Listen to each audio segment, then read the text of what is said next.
Hiriyaa koo abbaa manaa kootti heerumsiisee seenaa obboleettii keenya takkaasiniif qooda shamaa akkam jirtu ani jira galata rabbiitiin lafa gajjaraatti viidiyoo isheetti laayikii gochuun dagatee laayikiin keessan baay'ee mata gadi bu'aa.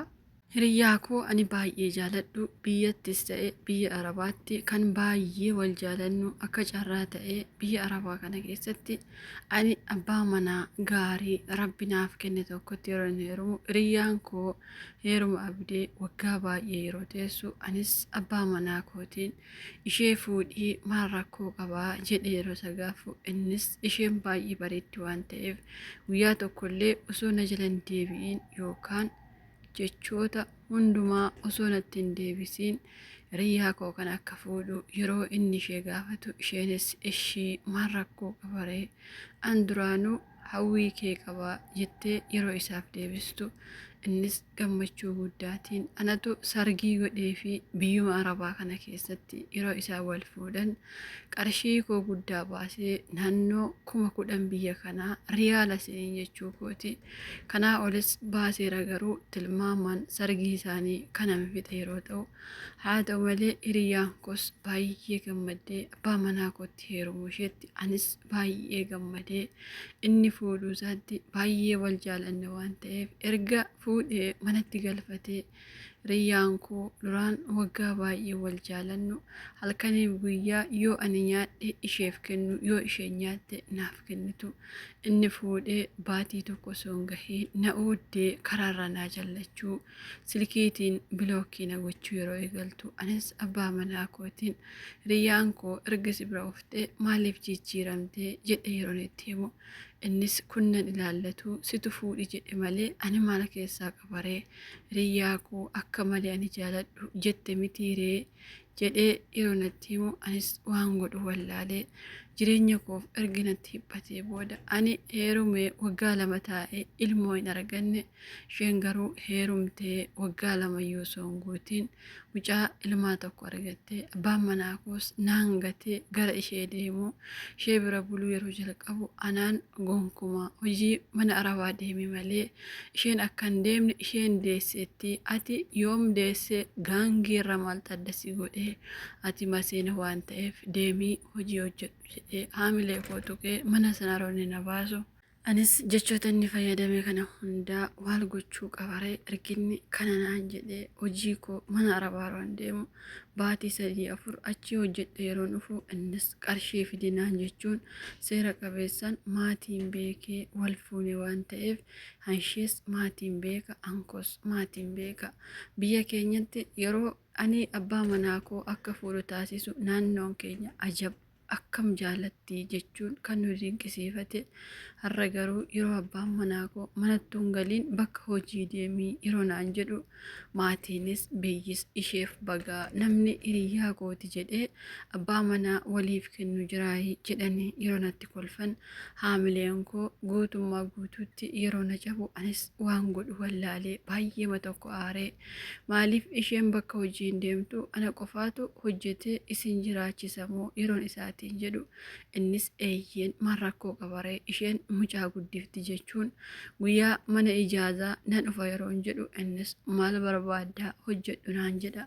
baatii 3-4 ergan hojjedhee mana arabaatii bahee gara mana kooti jedhee yeroon dhufu innis dabadabbii na reebuu qarshii ani hojjedhee narraa fuudhee isheef kennu yeroo eegalu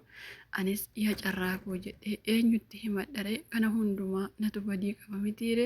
haa ta'u malee abbaan manaa koo kunis umarratti ni kaanarraa buusee mana kootii bahii ani gaalamoota yookaan maseena immatti nyaachisuu hin qabu jechuun isumaan hojjedhee isaan jiraachisuyyuu mana isaatii na baasee anis mana isaatii bahee har'a garuu isaan biyya galanii abbaa ijoollee 3 ta'anii warra abbaa qabeenyaa ta'anii jiraachaa jiru ani garuu biyyuma kana keessaa anta kararee rakkadhee jiraachaa jira egaa harkatu harka hiqa jedhama mitiire isaan ergi jireenya kana jiraatanii anis dubartii abbaa manaa gaarii qabdu naannoo mani jiraadhu sirriitti wal beekna waan ta'eef Anis abbaa manaa ishee waliin akka isaan wal lolaniif sagalee ishee waan hin taane haasofsiisee fiikoo waan ta'u haasee sagalee ishee waraabuu akka isheen abbaa manaa ishee hamattu yookaas akka isheen isa hin jaalanne godhee sagalee ishee waraabee gara abbaa manaa isheetti erguu isheenis safuu dhiira bara kanaa safuu akkasii sana yeroo isheen jettuu fi irri bara kanaa baalagiidha yeroo isheen jettu. Isheenis waanuma dhugaa ishee jaaladhu seeti jechoota adda addaa yeroon isheetti immoo yeroo isheen sagalee ishee waraabee abbaa manaa isheetti ergu abbaan manaa ishees dhugumatti annama akkasiisin seenee haadha manaa koo naaf amanamtu jechuun halkan tokkotti reebee caccabsee haga mataa ishee faffalatee lubbuu ishee baasutti yeroo gahu isheenis baqattee mana sana keessaa yeroo baatu ani garuu kan akka ishee argee hin beeku gonkumaa sin jaalattu jechuun yeroo isatti himu innis ati naaf amanamtuudha naaf jiraadhu dubartii akka kee barbaada jechuun fuudhee manatti yeroo na galfatu naannoo baatii afurii erga waliin jiraanne booda abbaan manaa koo yookaas abbaan manaa mucayyoo sanaa halkaniif guyyaa na reebuu osuma ani waan tokko hin godhiin situ haadha manaa koorraa adda na baase jechuun halkaniif guyyaa na caccabsee guyyaa tokko keessaafuu hamma kaleen koo nafa naddaatutti erga na reebee booda anis waan godhu wallaalee halkaniif guyyaa ergan reebamee quufee booda mana sanaa baduu ergan filadhee innis gonkumaa mana kanaan baatu jechuun manatti qollofee bakka hojii deema yeroo achi ufu bichaa barrii na jalaa bana yoo achi ufus waan barbaade na godha natti taphata na reeba na caccabsa haga lubbuun koo baatu yeroo mana kana keessatti du'e sumatu maqaa ta'a maaloo mana kanaa na baasi jedhee jalba isaatti kufee yeroo isa kadhu innis yeroo na didu anis gurbaa sana bakkuma inni ciisutti harka isaa keessa rukutee harki isaa incabee incitee waan hin beeku tokkollee hin qabu mana sana keessa utaalee yeroo bahu amma har'aatti jireenyi koo cangi'amaa anis jireenya namaa deemee cangi'a jireenyi koos deemee cangi'ama haa ta'u malee hiriyyaa koo abbaa manaa koo fuusisuu koo baay'ee takka garraatti jireenya koo na cinqee waan jiruuf ammas mucaa tokko miidiyaarraa argee itti heerumuuf yaanni koo dafikaa naan jechaa waan jirtu mee isin yaanni keessan maali mucaan kunis biyyuma kana keessa jira anis biyyuma kana keessa jira maatiin koo na jibbanni waan jiraniif ati intala keenya miti sin beeknu ati baalageedha jedhanii ofirraa waan naariyaniif isin yaada keessan naaf qooda ammas heerumni gooti qalbiin mucaan sunis biyyuma kana keessa waan jiraatuuf dhiira biyya kana keessa heerumuun baay'ee ulfaatus ani garuu heerumuu malee gonkumaa jiraachuu waan hin dandeenyeef mee yaadni keessan maali yaada keessan naaf qooda galatoomaa itti obboleettiin keenya yaada kennuu godhuuf hedduu galatoome. Dhugaa dubbachuuf baay'ee akka seenaan kee dubartiin hiriyyaan tokko waan birrii walii laachuu hin danda'ama uffata wal jijjiiruu hin danda'ama waa baay'ee walii gochuu hin danda'ama garuu abbaa manaa waliif kennuu hin danda'amu abbaa manaa waliif kennuu jechuun dogoggora cimaadha keessaafuu ati gara laafina akkamii qabaattee hiriyyaa kee sana akka abbaan manaa kee fuudhu taasiste maaliif akka ta'e ayidoon naaf hin galle dogoggorri keenya jalqabaa tokkoffaan isuma baay'een keenya hiriyyaa keenya jennee waan firratti of gatuu fi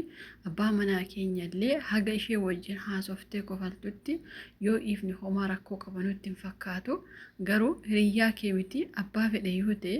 abbaa manaa keetiin akka isaan wal haasaan hariiroo akka isaan waliin godhatan gochuu gonkumaa hin qabdu ture sababiinsaa akka har'aa kana dubbiin ta'uu dhiisuu danda'a deemanii gaafa keessa wal biran siin tuffachaa si jibbaa deema abbaan manaa kee sababiinsaa dubartiin kamiyyuu gaafa dhiira bira geesse haasoo addaa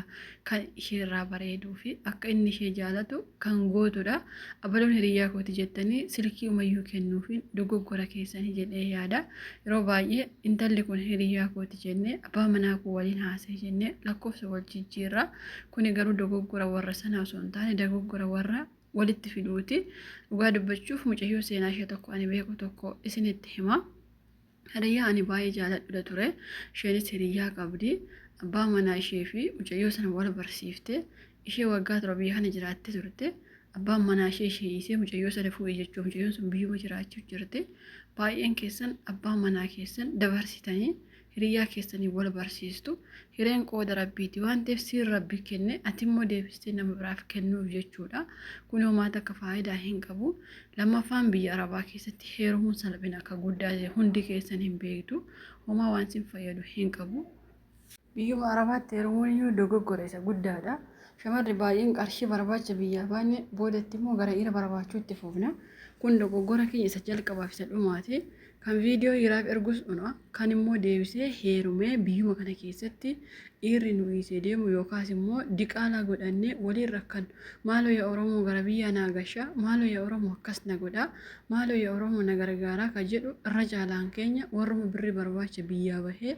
umarratti immoo gara dhiira barbaachaatti deebi'e jechuudha. Kanarraa osoo eeggattanii baay'ee gaariidha. Biyyuma keessan galtanii osoo heerumtanii irra caalaa obboleettii keenya ammallee heerumuuf hin jira jettee rabbi si haa gargaaru jechuu barbaada. Sababiin isaa namni keenya yoo itti himte baay'eensaa sin dhagahu waan ati akkati goomatte namni sun immoo itti hinaaftee namni sun carraa gaarii argate wayii akkattiin of ilaalu jechuudha. Ijoolleen keenya baay'een isaanii kanaaf obboleettii keenya akka yaada kootu osoo heerumtuu istee baay'ee gaariidha jedhee yaada. Qarshii qabdu walitti qabattee gara biyya keessoo galte irra gaariidha. Sababiin isaa heerumni maal akka ta'es agartee jirta. Irra caalaa immoo yaadnii fi filannoon kan abbaati. Hordoftoonni kiyyaaf kabajamtoonni yaada keessan maal akka isheen gochuu qabdu koomentii jalatti qoodaa fi galatoomaa.